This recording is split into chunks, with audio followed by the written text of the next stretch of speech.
Hi, if you're just hopping on and catching the replay, I encourage you to go ahead and share this replay because I think it's going to help a lot of people, and a lot of people I think are going through what I'm going through now. So, the title of this live is I Got Laid Off Today, so what's the plan? So, I've noticed that over the past few weeks, our like occupancy at the hotel was getting really low, and that we didn't know if we were going to be able to make that throughout the Corona crisis. And so our occupancy had gotten really low to where we were only having like 3 guests a night. Then we were only down to 1. Then we were down to 0. And so a business without customers cannot survive. So that company could not stay open during this time. So I knew on Monday through word coming from leadership, the management, that we may be closing the doors, but we don't know how long. We're waiting for the big bosses to decide on how long we're going to close for and what our options would be. Whether we have the option to take a leave of absence or the option to take, or just to be laid off. As you know, I've been in the military for the last 8 years. And before that, I was just a part-time worker at a fast food or a hospital.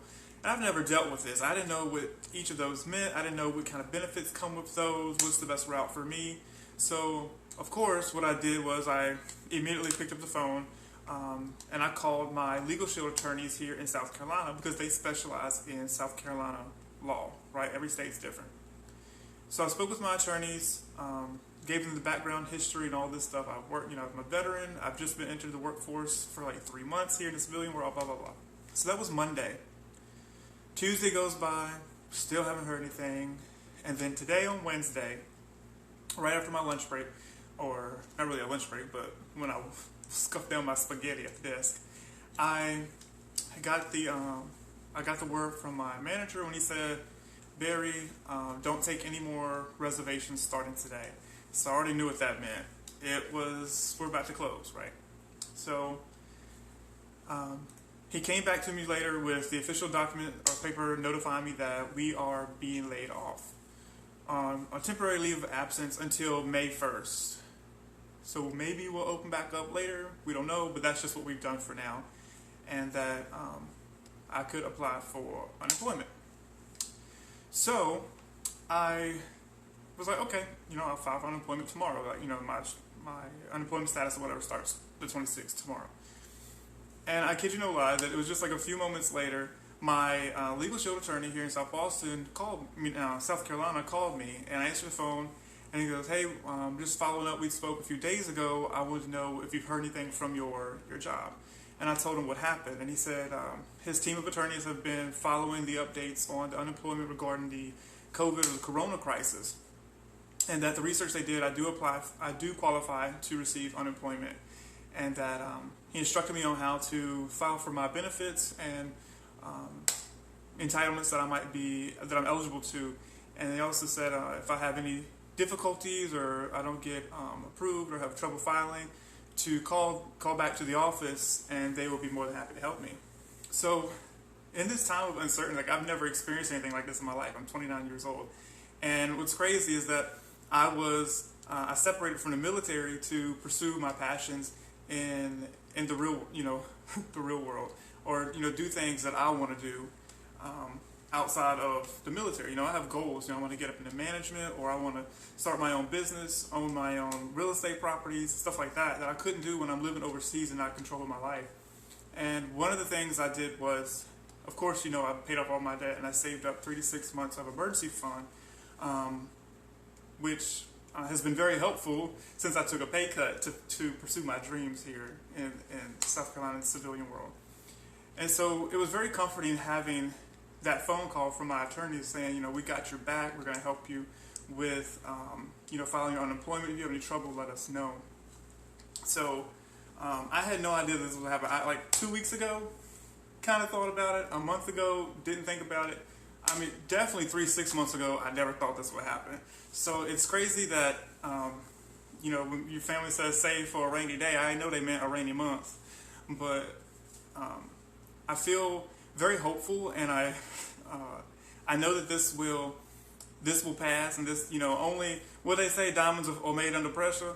And so now I have 30 days to really crush it and work hard at my side hustle. As y'all know, the very beginning of March, before I knew any of this was happening, I reinstated my associate status with Legal Shield because I've been a member of them, of their services, of their product for 7 years, and I just love their product. Like, I know it works because I've used it multiple times. Pick up the phone and your attorney is making a phone call or writing a letter on your behalf. And when I used that for my apartment complex and I was talking to other people, they wanted that service too. So I was like, well, let me become an associate because I see the need for that. Now that I live back in the States now, I see the need for that service. And so while I'm not making, millions, that was like side hustle money, like part-time income that I was making with that on the side, just sharing the Legal Shield membership and empowering other individuals and families. So that's what I plan to pursue full-time now, since I am, unemployed and I have a lot of time. So I'm not looking at this as like a negative, like, oh my goodness, I lost my job, I hope the government pays all my bills. Like, no, this is my time for me to hustle and grind and make it work, because only the strong will survive. I don't know if you follow Grant Cardone, but Grant Cardone is a really great mentor of mine. He's so inspiring. Grant Cardone said when everybody else during the crisis or the crash, like the real estate crash or economic crash of 2008, when everyone was not spending money on advertisement, not reaching out to customers, not building their business, he increased his ad spending. He increased his calls, or we call it 10x. Like, he increased his work and reached out to his clients and asked how can he provide more value to his existing clients. How can he serve other customers in a way? How can he expand? And he did that through a crisis. When everybody else was scared to take those risks, he was like crushing it. He was going after it. So yes, I agree. Now is like the best time to, a lot of people are in a home-based business, and they see the need for that now, because you need a second income.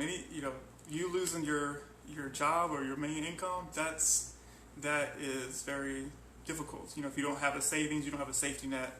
And so especially with a service-based business or a subscription-based business, when you have customers, especially when it's a very low price service, like Netflix.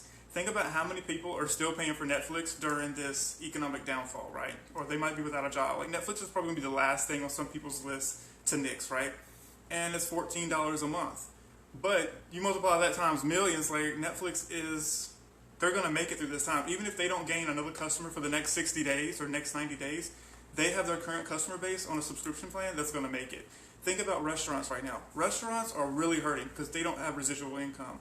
But local gyms, who's canceling their gym membership? I'm certainly not canceling mine because I know I'm going to go back soon. So gyms, while they're closed, they still have that income coming in. That's the power of residual income. And once you get it, you get it. If you don't get it, you'll never get it. But